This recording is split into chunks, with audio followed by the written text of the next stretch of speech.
वरहमतुल्लाहि वबरकातुहू। मैं हूं नसीर इलियास। 9th साइंस के लिए आज 1.1 का क्वेश्चन नंबर 3 जी इंपॉर्टेंट क्वेश्चन है आपके लिए, तो जी आगे करते हैं।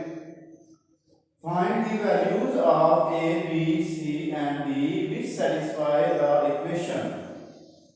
आप देख सकते हैं कि पहला मैट्रिक्स है उसमें 4 वैल्यूज हैं मीन के 2/2 का मैट्रिक्स है ये। तो दूसरा है वो भी 2/2 का, यानी कि इसके अंदर 2 रोज हैं और 2 ही कॉलम्स हैं। तो ये दोनों वैल्यूज इन दोनों के दरमियान इक्वल का साइन है, तो इसकी हर वैल्यू एक दूसरे के इक्वल होगी। मीन के पहली वैल्यू पहली के इक्वल होगी, दूसरी दूसरी के होगी, तीसरी के, चौथी के। ये वैसे ही पहले हमने देखा कि a + c = 0, a + 2b = -7, c - 1 = 3 और 4d - 6 = +2d। अब सबसे पहले आपने देख लेना जिसका आंसर पहले हम फाइंड कर लेंगे, पहले वो लिखेंगे जी। सबसे पहले हम c का आंसर निकाल सकते हैं, ये निकालते हैं। c - 1 है, इधर आ गया, ये प्लस हो जाएगा, +1 करेंगे तो 4 हो जाएगा, तो c का पहला आंसर हमारे पास आ गया। उसके बाद हम ये भी निकाल सकते हैं, पहले इसका आंसर निकाल लेंगे।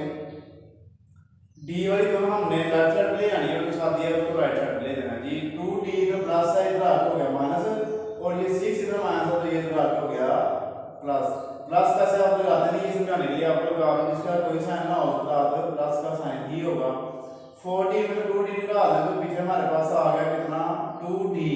2d इकट्ठा लिखा होगा तो इसका मतलब है कि आपस में मल्टीप्लाई हो रहे हैं, और ये मल्टीप्लाई हो रहा है, ये 6 जो है ना, ये 2 6 पे आगे डिवाइड हो जाएगा, 2 3 = 6, तो d का आंसर हमारे पास 3 आ गया। अब इसके कुछ बेसिक रूल है वो आप देख लें। अगर इक्वल की दूसरी साइड में कोई वैल्यू प्लस होगी तो इधर आकर माइनस हो जाएगी, अगर माइनस होगी तो प्लस हो जाएगी, मल्टीप्लाई होगी तो डिवाइड हो जाएगी, डिवाइड होगी तो मल्टीप्लाई हो जाएगी। ये बस आपने इसको याद रखना है। बहुत ही बेसिक रूल है जो आपने 6 7 8 तक मैं आपको सिखाता रहा हूँ, तो मेरी उम्मीद है कि आपको पहले ही याद होंगे। उसके बाद आप देखिए, अब c की मदद से हम क्या करेंगे, जो c का आंसर आया हुआ है इसकी मदद से हम a निकालेंगे। वो कैसे, a आप c लिखेंगे, c की जगह पर आप क्या प्लेस कर देंगे जी 4 इधर प्लस है, इधर आके 0 में से माइनस करेंगे, 0 में से किसी भी वैल्यू को माइनस करें तो दोबारा वही वैल्यू ही आएगी, यानी कि -4। उसके बाद a का आंसर हमारे पास आ गया -4।